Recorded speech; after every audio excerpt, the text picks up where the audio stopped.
Hello, I'm Param Kapoor, and I'm joined by Grant Shim, Rehan Rupawala, and Kevin Wang. In this presentation, we will cover our strategic proposal to increase market share and revenue for Netflix. What is Netflix? Netflix is currently the world's top provider of streaming movies and television, with over 204 million paid subscribers in more than 190 countries. It offers 3 tiers of pricing that gives customers access to exclusive and non-exclusive TV shows and movies, which the company has either produced itself or licensed from the content owners. It has streamlined costs by recently shifting from in-house data centers to third-party facilities, with the company's IT infrastructure being entirely located on Amazon's cloud data centers. Based on regional markets, its ownership is distributed amongst different engineering teams that work independently for coding, testing, and resolving any issues on their own. Netflix makes money through 2 streams, streaming and production. Home confinement measures related to COVID-19 have helped boost Netflix paid subscriptions in 2020. To keep growing its subscriber base, Netflix is constantly negotiating new licensing deals with TV shows, networks, and film producers, or investing in its own content production. Netflix has a large budget of $24.5 billion to spend on content. However, bidding wars with other platforms led Netflix to develop its own content to help offset this concern, spending $9.8 billion in 2019, up from $6 billion the year before. We've identified 2 main ways to increase revenue for Netflix. A, Netflix expands its existing market segments, or B, it enters new markets and market segments. For Netflix, expanding in existing market segments entails adding subscribers or increasing the cost of current subscriptions. The other way to increase revenue is to tap into new market segments. While growth is stagnating in America, it is quickly gaining traction in Asia and Latin America, with Netflix's Asia and Pacific region being its fastest growing geographic segment in 2020. While it comprises a small share of total streaming revenue at less than 10 and 13% respectively, we see these regions as the biggest areas to grow. Netflix has 3 significant advantages that put it ahead of its competitors. The first being its large consumer base. It has over 200 million paid subscribers, with the company's global paid streaming memberships continuing to increase with a marginal 22% increase in 2020. It also has a continued customer support as a streaming pioneer. Its global presence is unmatched, taking more online bandwidth than Amazon, YouTube, and Hulu combined.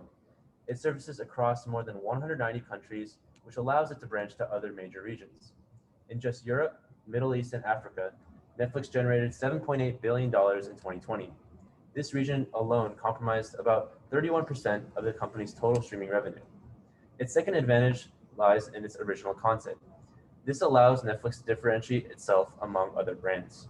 Original programs have garnered massive success with over 100 Emmy Awards for its original content, along with over 70 million viewers on its hit shows such as Stranger Things and The Witcher. Its third advantage lies in its intuitive user interface. It has an attractive, easy-to-use interface for kids with customizable access, and an extensive algorithm that suggests recommendations individualized to each user. Netflix has 2 main types of competitors, those being in streaming and producing.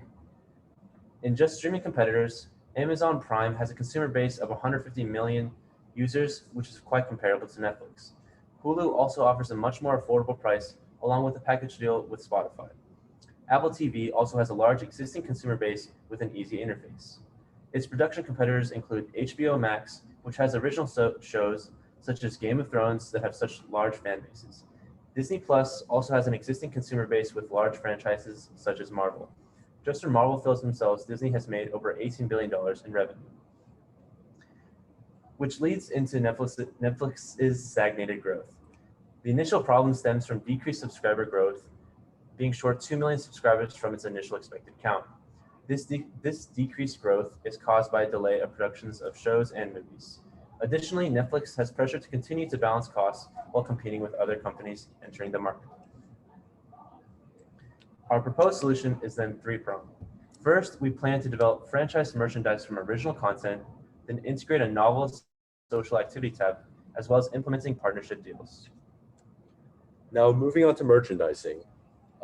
First, we want to start with licensing, where we receive revenue from licensing merchandise sales. And then we want to go to partnerships. So this includes selling Netflix items with other well-known companies to increase sales. This can include things such as t-shirts, hats, and Legos. This can also include things such as video games, such as the popular Netflix hit The Witcher. The Witcher is now a video game and is currently providing revenue toward Netflix. And finally, we want to focus on direct-to-consumer sales. We can receive revenue from licensing merchandising sales through online selling platforms such as a Netflix shop. Now, moving on to social activity tabs. Some social activity tabs we can have is a feature to find friends. Now, with finding friends, we can add friends on Netflix similar to platforms such as Spotify. You can see what shows your friends are watching, and you can recommend and share shows through the app to your friends so they always know what's on your mind. You can also follow your favorite celebrities. This includes actors, actresses, and producers to get the latest new releases on their shows. You can also follow famous celebrities outside of the movie industry to see what they're watching as well. You can also go to news snippets. This includes watching the news from a tab in Netflix and partnering with major news networks to show their news on Netflix. Consumers can stay up to date on news in a video format right here on Netflix. And this can all be done through alerts. So through alerts, we can send notifications to your friends to start watching a show that might be popular currently and to see what your friends are watching.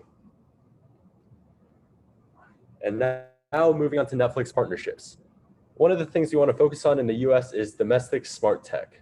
So through native integration into technologies such as TVs and phones, we can create these strong partnerships in the US with companies such as Samsung or LG.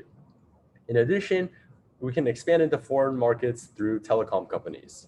So this can include things such as Latin American telecoms through companies such as Galaxy Latin America and Sky Entertainment Services, and also companies in Asia such as countries such as India and South Korea, and companies such as Airtel and Vodafone. Currently, Asia lacks a major market of internet TV providers, but has a technologically advanced population. If Netflix enters the Asian market, Netflix can establish themselves as a front runner in internet TV before rivals such as HBO and Disney gain ground. As a globalized company, we realize the massive market Asia brings, especially in South Korea, Japan, and China. Since Netflix has seen success in other countries, we can see these successes in India as well. Right, so now we're going to talk about the financials and the costs of our solutions. And so the big item to begin with is the partnerships, and the cost for the partnerships will actually be quite minimal. The reason for that is because there's no actual payment when it comes to partnerships. Netflix just goes out and partners with a big company like a telecom, and it doesn't cost Netflix anything upfront. Rather, both companies bounce off of each other for advertisements, and that's where the increase in profit comes. So there's no real cost here. It's minimal at best, probably channeled through an increase in advertising. The second item here is merchandise. Once again, here, there's really no upfront cost. And the reason for that is because the merchandise comes from licensing, and the cost of that comes out of a cut from the profit, which we'll actually go into in the revenue slide next. And so the subtotal here is once again quite minimal for this prong of the solution. Finally, the big part of the solution that has a tangible number is the interconnectedness or social media aspect of our solution. And this number comes out to $300,000. This number is specifically derived from Instagram's own following method and social media platform, which cost around $300,000 to develop. We estimate that Netflix's social media platform will actually be a little bit simpler than that of Instagram's because its main focus isn't social media. As a result, it'll actually probably cost a little bit less than $300,000, but we wanted to give an overestimate rather than an underestimate. And so here you can see that the total costs of our solutions comes out to about $350,000. And there's also a timeline for the implementation of these solutions as well. Specifically, looking into stuff like the social media development, it creates about 5 months to 1.5 years to develop something like software that can work for the social media aspect of our solution. This number also comes from Instagram's own development, which took about 1,000 hours of back-end development to come up with their social media tab. Moreover, it will take some time to get the partnerships and merchandise licensing in place. And so that's why there's like a 2-year estimate on that portion of the solution. Then the operation will go well into the future, 10 years, 20 years, however long it takes for that to be put into place. Next, we need to talk about the revenues. And so the revenues for the partnerships came out to about $5 a subscriber. That's revenue per item. And that comes from how much Netflix generally puts on an increase in product when it partners with a telecom or another company.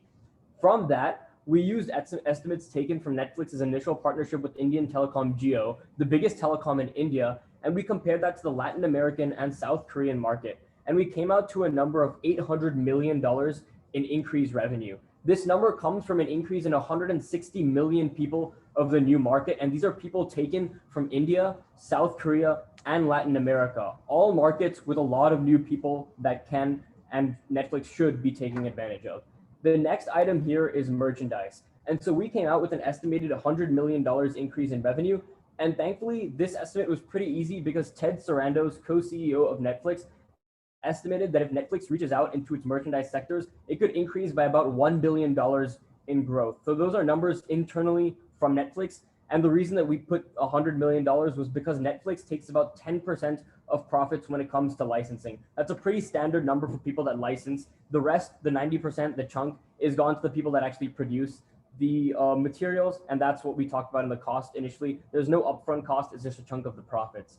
Finally, we need to talk about the revenue predictions for social media. This was a little bit more difficult. However, we modeled the social media retention from Spotify's own following system, which estimated about an 8% retention rate because of its following systems. And that's because Spotify is also a business model that doesn't focus on the social media element, but it definitely has it in place.